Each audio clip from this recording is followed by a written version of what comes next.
Innovation, security, programming, technology, development. Let's begin. DevSecOps, your cybersecurity in technology podcast.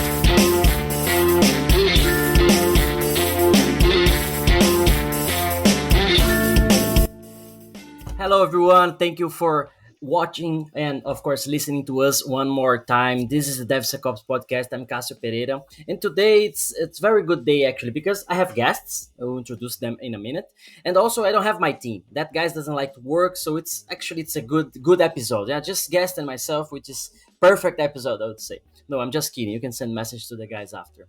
Guys, first before introduce our guests, it's also opportunity to talk about Nova 8 and Checkmarks, which is our sponsor and is providing us a lot of engagement in the community itself. If you are interested in Checkmarks, you can talk to Nova 8 team in Brazil, or you can talk to Nova 8 team in Poland as well.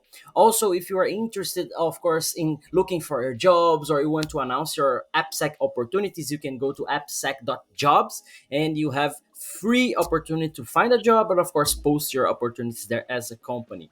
Also talk about Gold Security. If you are looking for AppSec services, you can talk to Gold Security. They have specialized professionals to help you. And Digital Woke, if you are looking for AppSec solutions, they have a full portfolio to cover your apps. Yeah, don't miss up this specific words. Okay, so guys, today we're going to be talking about AppSec challenges, and for that I invited two of recent friends, I could say, that I met, and they are here today to talk. If you're on the YouTube, for of course you can see their faces already, but I will invite them to introduce themselves. First, thank you for joining. Thank you for the time. Thank you for rescheduling and so on and so forth. But finally, here we are. And welcome, Idan and Simon. Please introduce yourself. Say anything that you want. The stage is yours. Huh? All right, I'll go first. Thanks, Cassio, for having us today. My name is Idan. I've been a PC boy most of my life, and then started my journey in the software development. Most of my time, I've been like a team leader. I've been a software developer, living like the startup world, the enterprise world, and then I started like my journey in security. Started like in the mobile security space, which was a really very cool experience with really cool and complex attacks. Then we moved to the application security space.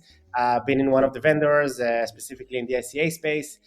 Seen some of the challenges and started to experience themselves. And then I correlated back to my time as a developer. So I think now I'm a director of solution engineering at Apiro, where we will going to discuss about the AppSec and some of the challenges that we have seen after probably hundreds of conversations with different practitioners across the globe. Awesome. Welcome again. And where are you based? Just for audience can know where you're from. Yeah, so I'm based in Tel Aviv in Israel. Nice sunny day here. So, yep. Good. Actually, it's sunny day, but despite the problems that you're having in Israel, but hope everything as fine as possible for you. Yeah. Again, thank you for the time and everything. So, Simon, you're the next one. Yeah? Yeah, hey, Cassio. Thank you, my friend, and thank you for inviting us along to this webinar today. Yeah, so I'm Simon. I'm based in the UK. I'm leading some of the sales effort here for Apiro within the EMEA region. Just quick backdrop on me. I've been working with my good friend Idan for I was thinking the other day, maybe eight plus years, possibly. So we started our relationship back in Semantic, and prior to that, I was selling mobile. Or helping organizations secure their mobile security posture, if you like. And more recently, I've spent probably 4 or 5 years within the application security space. So a couple of years previously at Sneak, and then 2 years here within Apiro, where we're taking quite a unique approach to solving what is a long-standing problem in terms of, identifying risks within software development. So really excited about the conversation today, and looking forward. Awesome. If I'm not mistaken, I think it's the first time that we have someone from UK and someone from Israel, if I'm not mistaken. Probably I had someone from Israel in the past, but anyway, let's consider you as a first, okay? Don't worries, yeah. So yes, again, guys, thank you for the time, thank you for everything, and you let's start introducing this conversation with one question. You just mentioned that you were working in Apiro and you base from you back from Sneak as well. So big vendors and specific, let's say, companies focus on AppSec problems. So you have your whole also item was a software developer as well, so you have the whole idea on how software development work and then how to do security on top of that. So the question, I would say, the question to start this conversation is, with your experience and the whole background and these vendors, the whole career that you have, guys, what do you think is the most easy part of doing application security? Because usually we talk about challenges. Yeah, I understand we will get there. But what do you think it's like, this is easy? Everybody accepts, everybody wants this, easy to install or to set up or to define a process. What do you would say that, okay, this is easy in AppSec? Do you have something in mind? This is a great question over what is easy. I can tell you what is the most common driver. I'm not sure if the most easiest thing. Unfortunately, there is no easy in AppSec if you think about it because of the complexity. The easiest thing, hey, my boss told me we need to meet SOC 2 Type 2 certificate. And these are the things that I need to have in place before we speak about prioritization, before we speak about enrollment, before we speak about how we engage development to that process. I can go and buy any tool. I can go and buy my SCA scanner that will start to find problems. I can go to pay someone, to my pen tester, to go and start and find problems. What I will do with them after, this is a whole different complex conversation. But buying is easy, getting a service is easy, starting to get a glance over some security problems that you might have within your SDLC or or your application code. This is the easy part. Let's call it like start getting visibility over what you're facing with. Okay. Simon, do you agree or we're going to have a fight right Yeah. now? No, I absolutely agree. I mean, it's easy to buy a tool, maybe less easy to deploy, but to Dan's point, and we're seeing this across all the organizations we're working with today. There's lots of point solutions out there, lots of noise. What do you do with an alert that comes from a tool, right? How do you make sense of it? How do you prioritize? How do you contextualize? And that's a lot of the conversations we're having are around that pain point, right? So people have deployed lots of different tools at different parts of the development lifecycle, but making sense of those alerts and knowing what you prioritize from a remediation standpoint is a core pain point today. Okay. I also agree. I think it's easy to start looking for problems and usually start comparing AppSec life with our personal lives. For example, you have a pain or some uncomfortable stuff, then you go to the doctor. It's really easy. You go to the doctor, set an appointment, and discover the problems. I mean, usually you easily discover the problems. You do your exams and you know what the problem is. Then it comes the challenges. Yeah, how you treat that specific symptoms or problems depends on the root cause and so on. So if we come to AppSec, as Idan just said, it's easy to set up an SCA or a SAST or whatever scanner it is or a pen tester and have thousands of alerts. Then comes to the challenge, and I would text the next question: how you think that this challenge that comes now, we can enumerate them and so on, but which one you would say, okay, this is the most difficult part now? I understand my problems, I have a bunch of alerts. What's the next step? What I have to do in order to smoothly treat my problems, let's say, huh? So here's what we're seeing many times, and I've seen many organizations go through the same cycle. Day one, you don't know what you have. You went, invested a tool. You had to buy an SEA because your head of DevOps told you that we must meet a SOC 2 or we have a PCI along the way. And these are the tools that we need to have in place. Cool. You roll them out. The auditor signed off. You're good to go. 3 months after, where everything is being rolled out, you end up with so many problems, and these are going back to your analogy, so many symptoms, so many problems, bad signals all the way from bad blood test to bad x-ray, goes everywhere. And now you're trying to question yourself, how should I even go and get on this mess, right? Because your boss will say, oh my God, we have 3,000 problems across of our code base or across our dependencies. How should we go and tackle it? And this is where the pain starts, right? Because Now, if I put myself in the shoes of that practitioner, I wouldn't say poor, but poor practitioner, he needs to go and figure out. All right, but let's go step back. What is our organization looks like? How many developers are working on that environment? How many business units? What are the business goals? Where are my critical assets? Right, like if I have 100 services, right? Not all of them are equally important when it comes to risk. Like in your mindset, you're starting to take a risk-based approach. I do like one pause. In my past, I've been like a QA manager, right? I've done automation and stuff like that. And there are so many bugs and quality bugs in your product. How many of them are important? What are the bugs that will be in your end-to-end flow that your users will meet? Because those are the ones that you need to prioritize first. So the understanding is that the people that are going to fix problems are developers. Developers don't have all the time to fix all the problems. So you need to help them to choose the most important problems that they need to go and fix first, right? For example, if your heart is not working, you won't then go and put a band on some injury that you got. So this is where it starts to get complex, because now you need to go and start and do some kind of reconnaissance to understand how your environment looks like, where the risk, what are the most critical assets, and I guess this is the starting point. Okay, cool. Simon, something on top of that? Yeah. So I think Dan's touched on some great points there. So again, we in the earlier question took it's not just tooling that solves the problem, right? You need to look at the processes, and I think that's what obviously what Dan was touching on there. And often those risk assessment, those AppSec processes today are often typically very manual, very repetitive, and they don't necessarily give the right visibility or context of the changes that might have been made.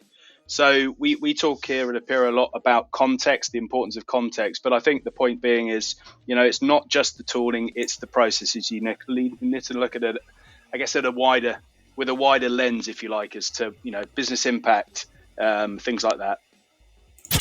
DevSecOps. Okay, you had a good introduction, but let's go deeper.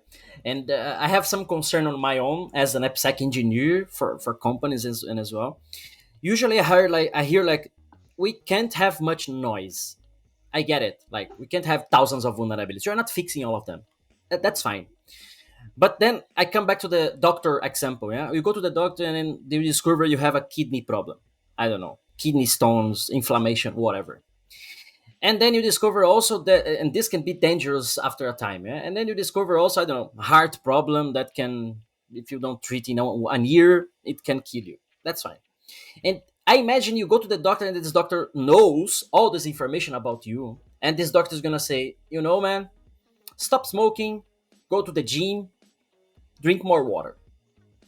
But he doesn't actually said to you, you have a very strong kidney problem, or you have a very a heart attack condition, a heart condition that can kill you.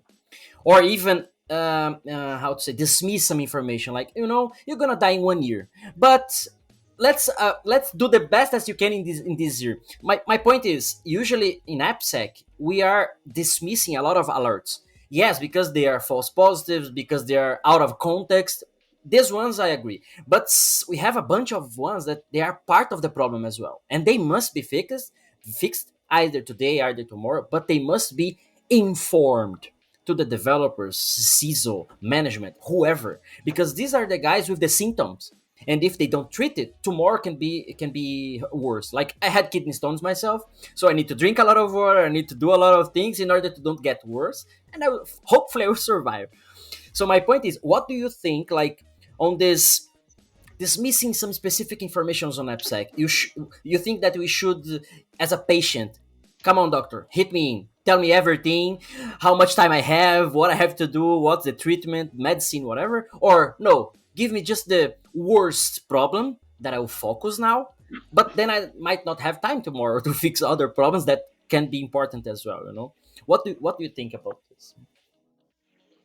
My take, I guess, to this one is a couple of things. When you think about AppSec, in the end of the day, not just about, as you said, not accepting, killing the backlog, find what to close. It's also find what actually impose risk to your business, right? To the organization, to your environment.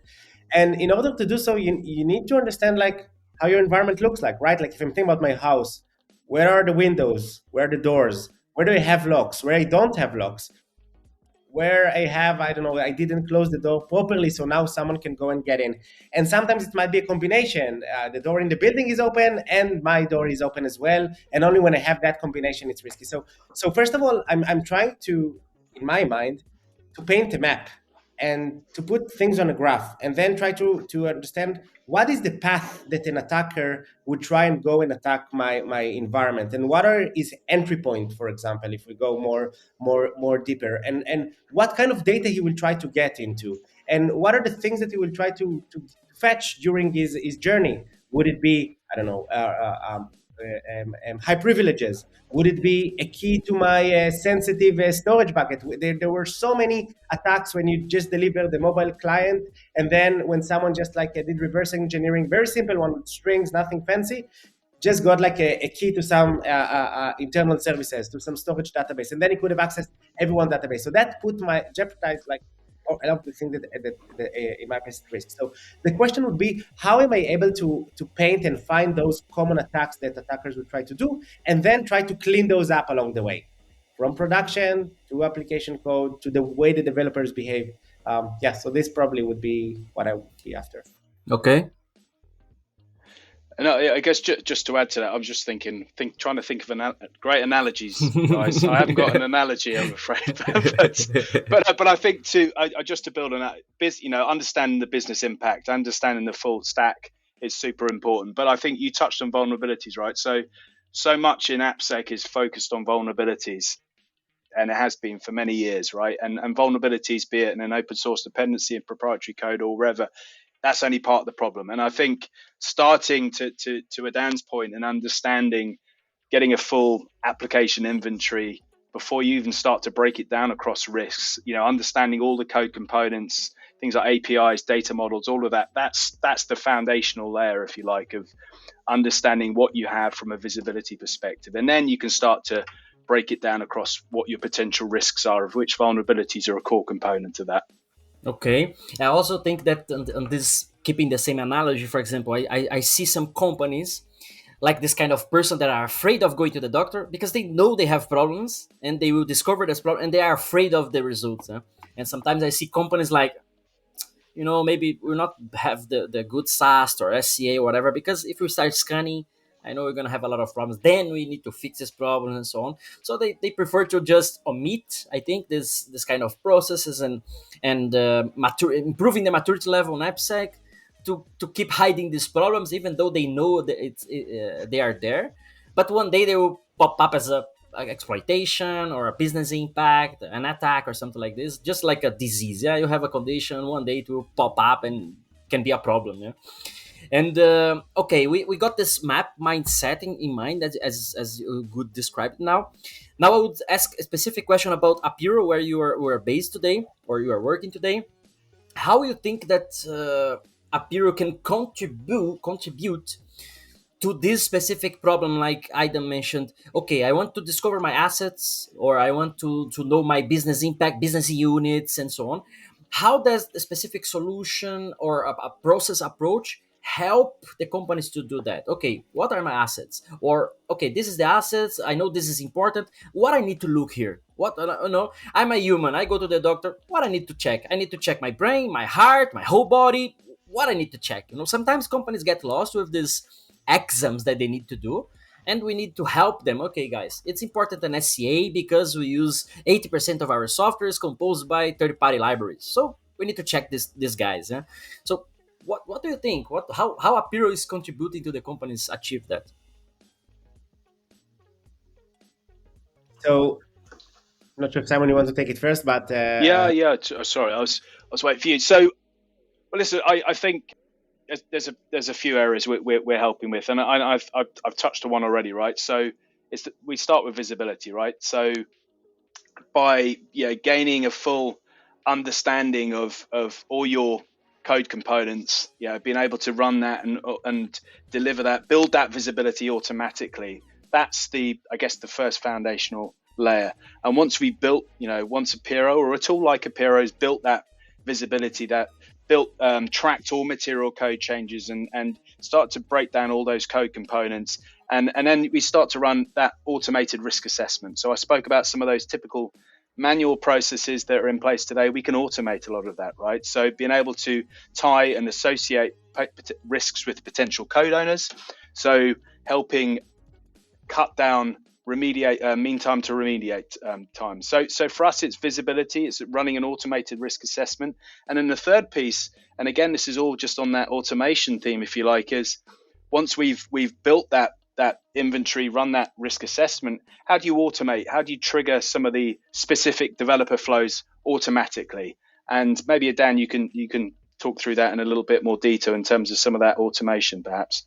I'll go even before I speak about Appear and how we contribute and the different tooling. Let's go one step back about AppSec, right? Like AppSec today work in two streams. Before I'm speaking about DevSecOps initiative and all of that good stuff. I want to discover the symptoms. So I getting tools, I get pen test reports. I'm trying to identify where I have bad signals that I need to go and do after. In parallel, there is another manual stream that hasn't been changed in the past 25 years. And this is go about risk assessment. Like each one of us will call it a different name. All of us are doing it. So I will go and talk with the architects, and I will go and try to understand what is the inventory of assets, what are the technologies, where my application is hosted, how the architecture looks like, trying to understand like what are the different components. That process, I can't do it on my own unless I have tons of time. I can go through the backlog. Time is stopping. Development is not continuing to deliver more and more features. Maybe I can do this one-time mapping, but this is not reality, especially not in cloud native form. So the next step would be, okay, so I need to ask people. And like, if I'm a developer and I'm going back to my early days as a developer and I've been requested, hey, you built that huge feature. I have a bunch of security related questions. So first time I'm naive, I'm answering everything properly. Then the AppSec tell me, oh, so now we need to do a threat modeling, a design review. And did you add this control on that API? And did you put all of those good stuff? I said, oh no, but I've done this like 3 sprints ago. I don't even remember what I've done. And then it starts to create that friction. So for us at Appear, this is the first thing that when we're thinking about the visibility and context, it's exactly that. Let me understand how the application looks like today without the need to go and ask someone. And again, even as a developer, we don't have visibility to the entire code base. And only when I understand what are the different components and now how potentially they are linked between them and which code module have sensitive data, which repository is even active, right? Most organizations, 60% of the repositories, no one pushed code in the past like 1 year, right? Like this is the reality. And it's just like a larger attack surface. So being able to map that initially automatically and also being able to track after changes, right? Because our applications are constantly being updated. There are new code changes. Every code change is classified differently. If I just, I don't know, change the color of a button in a CSS file, I don't care as a security person. But if I added a new database technology, hey, there are a couple of actions that I need to take. Is it encrypted at rest? How is it deployed? Like, let's talk about it, right? It's a security interesting event. So from our perspective, it's being able to help you and raise a flag, hey, something meaningful has been changed. There is a new risk here. Someone added a new exposed secret in a critical repository that accesses sensitive data points. And then this is like the foundation that helps you to build your AppSec, I guess, at scale and more effectively for today's. So, DevSecOps. DevSecOps. That's very good. I need to just have a break because one of our listeners once sent a message that, oh, I was so deep in the episode, listen to you guys, and I got lost in the traffic in São Paulo. So you that are listening us now, just check your GPS if you're on the right way. Yeah, just check, double check, then you can keep listening.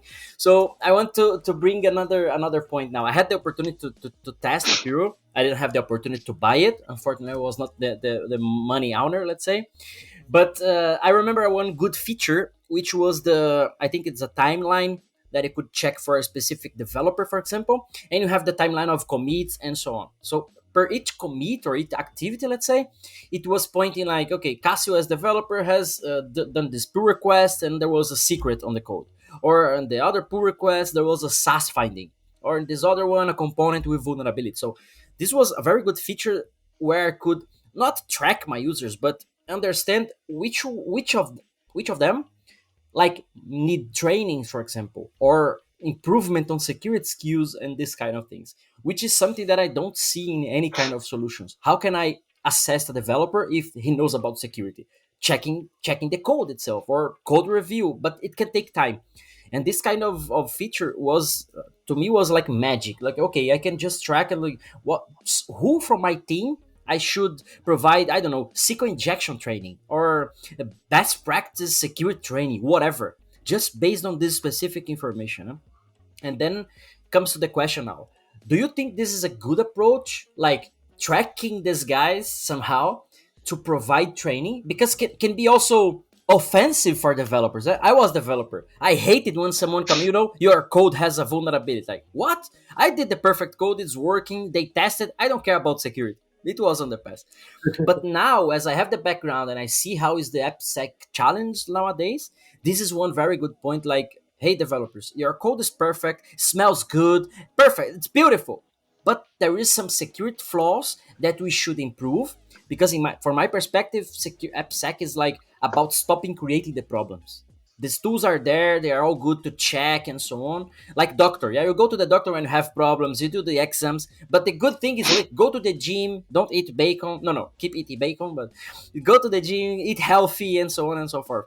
So, do you think it's a good approach, like to check these developers and to provide these trainings? Not to because I'm not a fan of this tracking, like just to point the finger. You are coding too much vulnerabilities. You are pushing too much shit code. How do you see this, guys? So look about it from another point of view, right? Like you're an AppSec. You don't inside the development team. Sometimes you even need to support multiple business units, right? Like the ratio is ridiculous. One AppSec for every 160 developers. Think about the velocity. It's something which is not manageable with that state. So you face the problem. Okay, you got like from your scanner, you told you that you have a critical RCE vulnerability in one of your dependencies.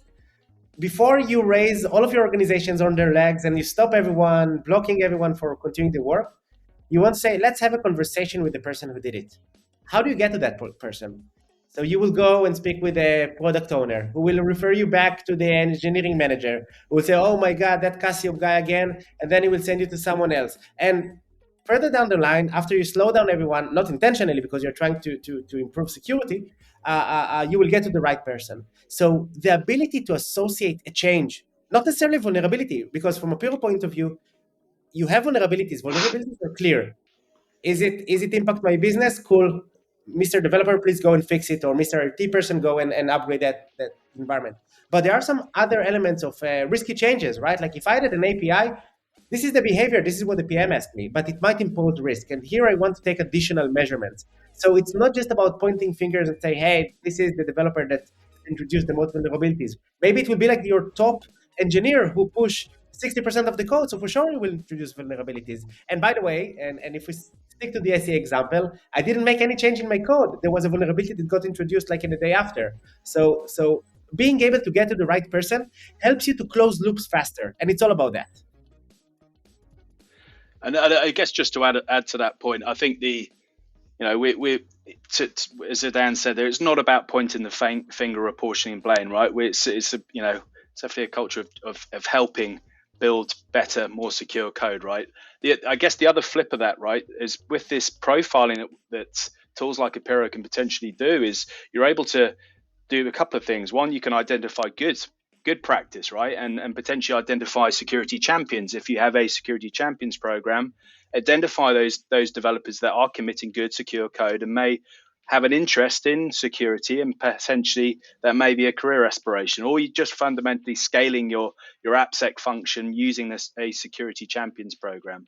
Conversely, we hooking into training platforms, you can make sure that developers get the right contextually assigned training materials based on maybe some bad code that they've or some issues they may have introduced. So it's all about helping, and it's certainly not finger pointing exercises in terms of apportioning blame. Yeah, I brought this up because usually I see companies asking for trainings and so on, and I also see trainings of 16 hours, 30 hours, 40 hours, and if you come to a developer like you have this training to do, it will not happen.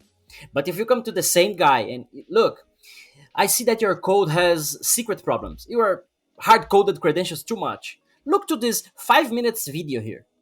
I think Yeah. it's changed the game, because you know the flaw with the context for that specific person. Of course, after Aidan mentioned, you can talk to the manager, etc., to approach that specific person. Like, let's improve this specific part.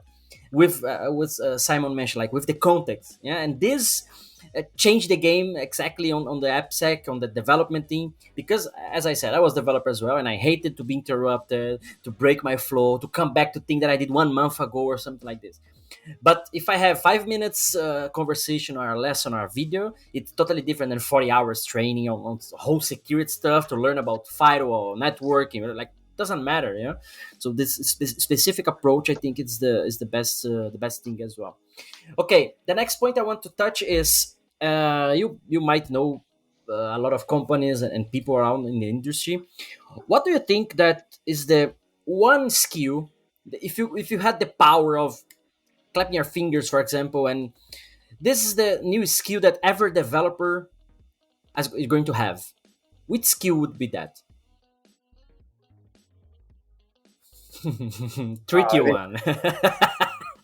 this is a hard, like what I feel that the developer should have. Can be a hard skill, technical stuff, soft skill. What do you think? Like every developer should have, just like that. I think that developers they develop expertise in their domain, and sometimes even within a product, not need to be a huge product, you have expertise in a very specific area. The problem, and I've seen it also, like when I looked about it from a quality point of view, developers don't know how the application looks like, they don't know how the users are using it, the application. And the broader knowledge you gain on the application, on the architecture, on the users, it helps you to be more effective when you building your product. Just an example, we're seeing this a lot Mm-hmm. in other companies. Like, you work on a feature, then you get it to an MVP layer level, then did anyone ever think about how that should work at scale, right? Those are the type of question that you might want to ask from a qualitative standpoint of view. From a security standpoint of view, you might just introduce a completely new service, very big, processing sensitive data, customers' data, banking accounts, whatever. And then you said, all right, this is internal, it's communicating with my internal service. Then you expose some of that elements from an API to your users because this is the business requirement.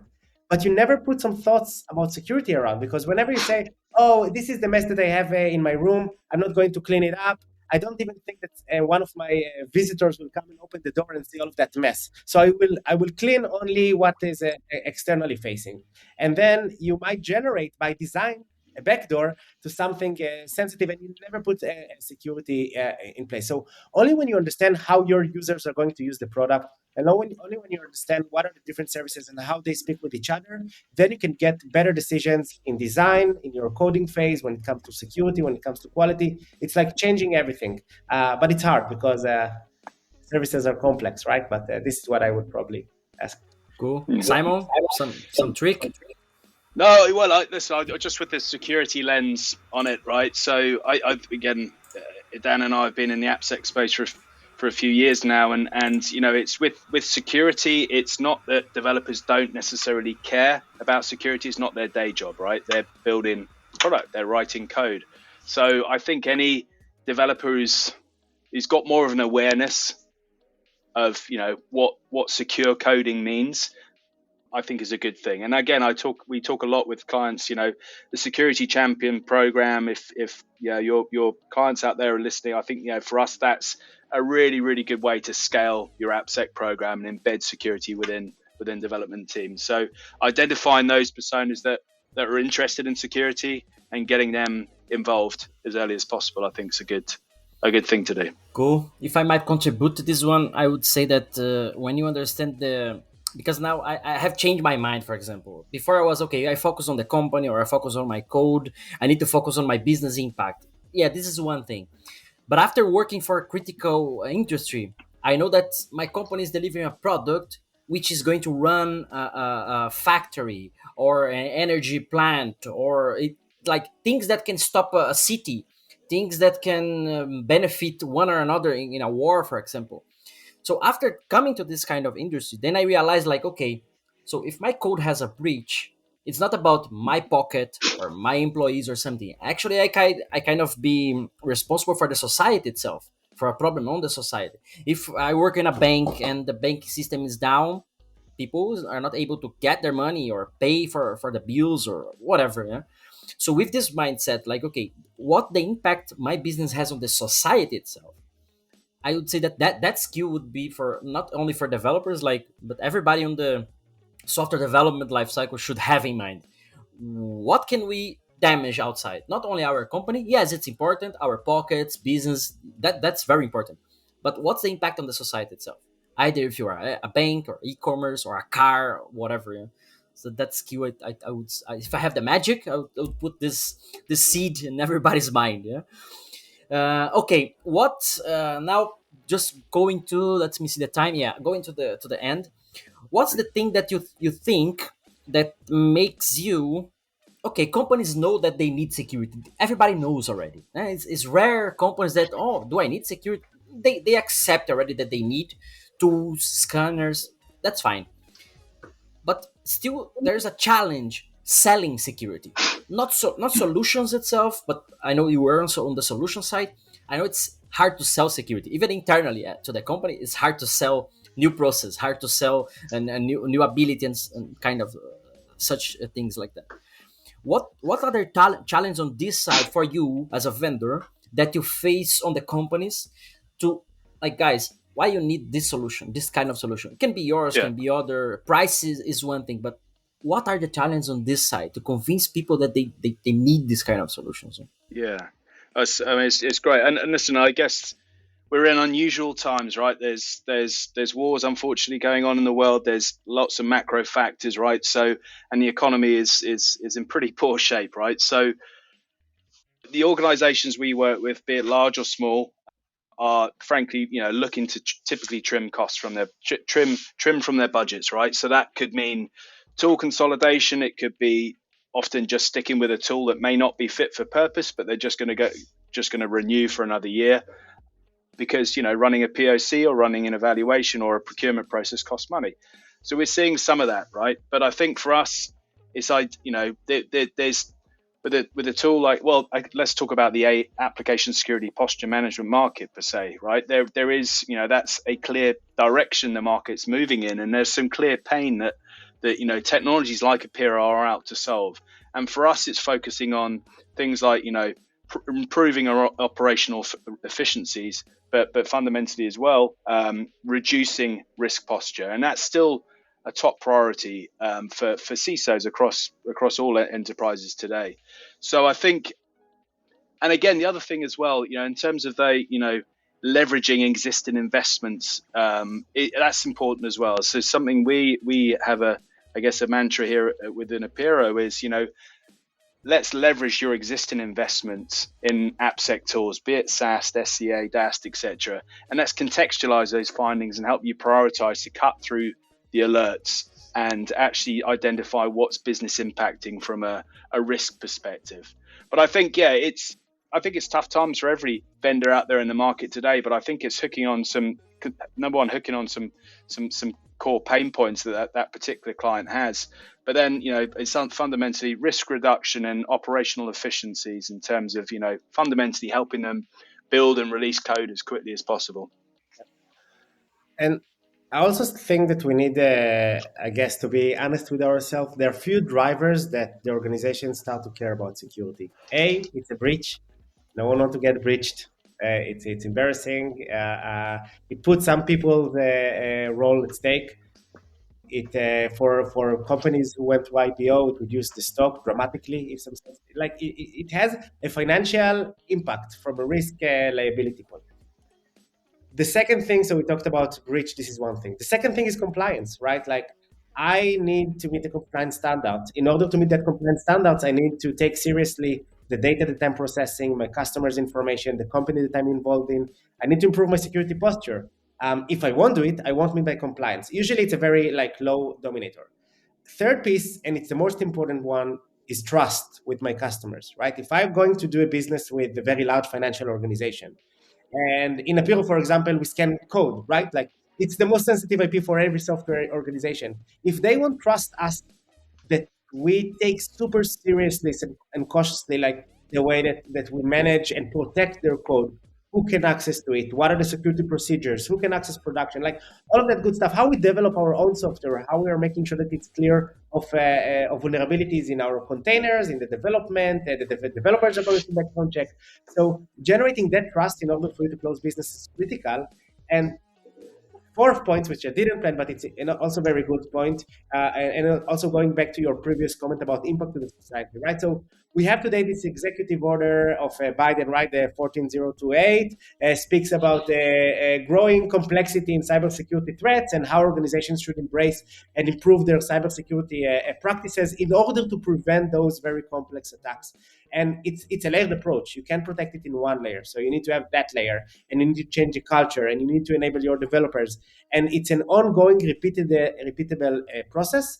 And if it wasn't that way, so you didn't have a job, I didn't have a job, and we will never need like application security engineers and DevSecOps guys and anyone who can touch and push security forward. It's a hard task, but yeah. DevSecOps. DevSecOps. Cool. Now I want to bring one question that I did before, just in another way. If you had the power to set up a skill to every AppSec professional, which skill would be that? I let Simon go first now. That's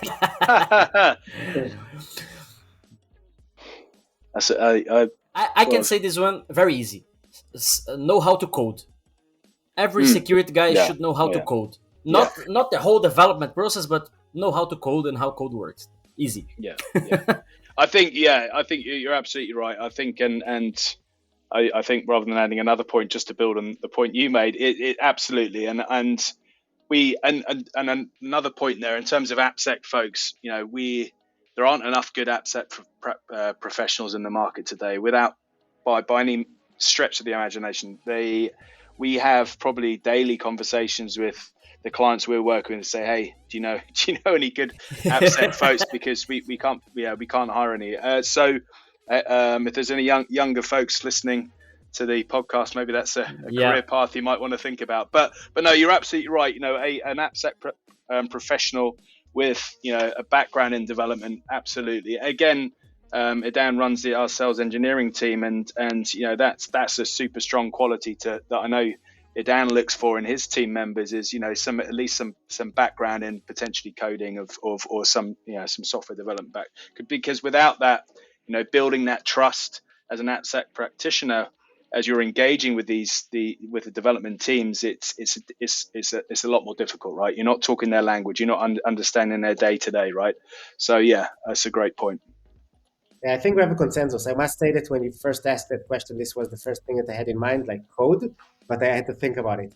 And I agree. And I think the reason that we need AppSec to know to code is to create that mutual language and trust with developers, right? Because in the end of the day, if you want to engage someone, if I need now to give you more work or interrupt you as a developers, when we know that Cassio, we're never being measured about how secure our code is, and sometimes not even how much buggy it is or not. How fast did we deliver it to production? Yeah.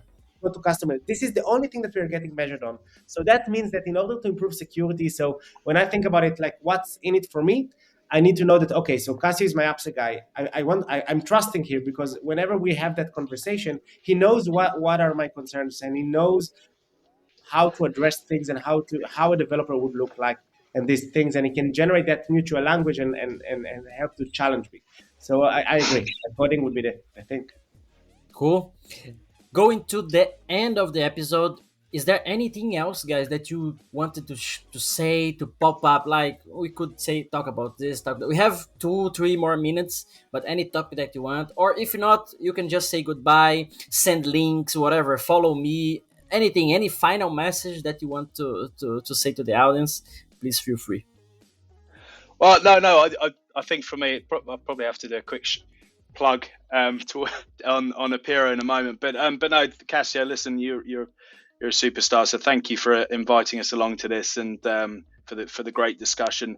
Those folks that don't know Apiro, we're a cloud native application security platform, and that helps secure your development from design to code to cloud. And that's sort of what we're doing, pioneering the ASPM market. But love to love to talk to any of your listeners if they're interested. Simon@apiro.com is my email. Idan, maybe a final few words from you. Yeah, well, first of all, Cassio, thank you for having us. It was a great conversation, and I learned a lot also from you. And it's very interesting to uncover some of the challenges that we face, all of us in AppSec. I always urge more people and more great and talented people to join this community of security and application security, because it's a really hard task and there is tons to do. And I definitely say that within these conversations and other conversations with other practitioners, we just find more creative ways on how to improve security and improve our application security practices, each one of us in his role. Again, if you want to chat more, you can reach me out in LinkedIn. You can find me in Facebook. You can find me probably almost everywhere. And again, thank you, Cassio. Yeah, I think one also important question from the audience is like, are you hiring? So where they can send CVs and so on. I think we're always hiring, I think. So yeah, yeah, I think Idan, probably you're the man for that. Yeah, definitely. Like anyone who wants to get himself working for Apiro, just send us a CV, reach us in LinkedIn. We will connect you with the right people. We're always looking for talented people to join our team. So yeah, thanks for good. And if you mentioned that you heard about this on the DevSecOps podcast, you skip one process of the interview. Huh? It's easy, like a discount, like from the Black Friday. No, just kidding, guys. Thank you for the time again. Thank you for sharing this knowledge. I think it's very important to talk more, to discover small part of pieces on the daily basis, also to share with the community and to the industry that are facing the same problems. So. Again, thank you. This was, I think it's 140 episodes of DevSecOps podcast already on 4th season. We are having a break from December and January, so we will be back in February, but this is the double episode. We have this episode and another episode that we recorded, just a recap from the year. But this is a goodbye from 2023 for our audience and everybody. So we see everybody on the next year, and you guys are already invited. So if you have new topics, anything that you want to discuss, February we are back. We can record again. Huh? Appreciate it. So thank you. We see you next year, guys. Bye. That was DevSecOps, your cybersecurity in technology podcast. DevSecOps, finishing now.